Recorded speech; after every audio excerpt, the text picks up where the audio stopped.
key to mastering spiritual warfare is found in the question that Mary asks the angel. Let's talk about it. In the first centuries, the church fathers have drawn parallels between Mary and Eve. One of the things that St. Irenaeus says is that by a virgin, the human race had been bound to death. By a virgin, it is saved, the balance being preserved. A virgin's disobedience by a virgin's obedience. Eve disobeyed by answering a question that the serpent made. The woman said to the serpent, "We may eat of the fruit of the trees of the garden, but God said, you shall not eat of the fruit of the tree which is in the midst of the garden, neither shall you touch it, lest you die." God never said not to touch it. Eve, here at the core of it, instead of running back to God and saying, "God, this is what happened," what did you say? What is it that you said? She immediately answered the serpent, and she misrepresented what God had said. In contrast, when the angel comes and speaks to Mary, he does not ask a question. Mary answers instead with a question. "How will this be, since I do not know man?"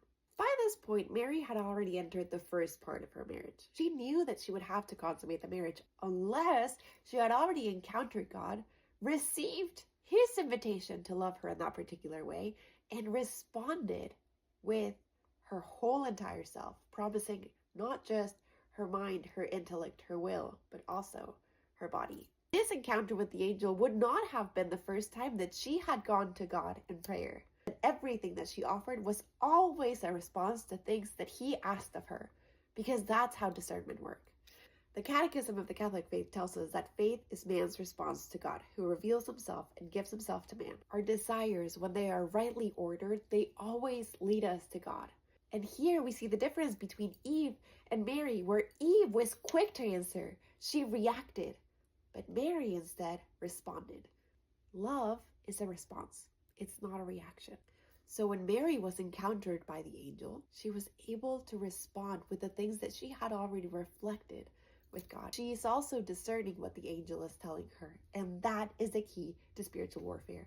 Always encountering God, always trusting what the Lord has says, having a relationship so when we are encountered with a difficulty, with a decision, we know to respond in love, to turn back to him, to encounter God, to think back on the promises that he has made.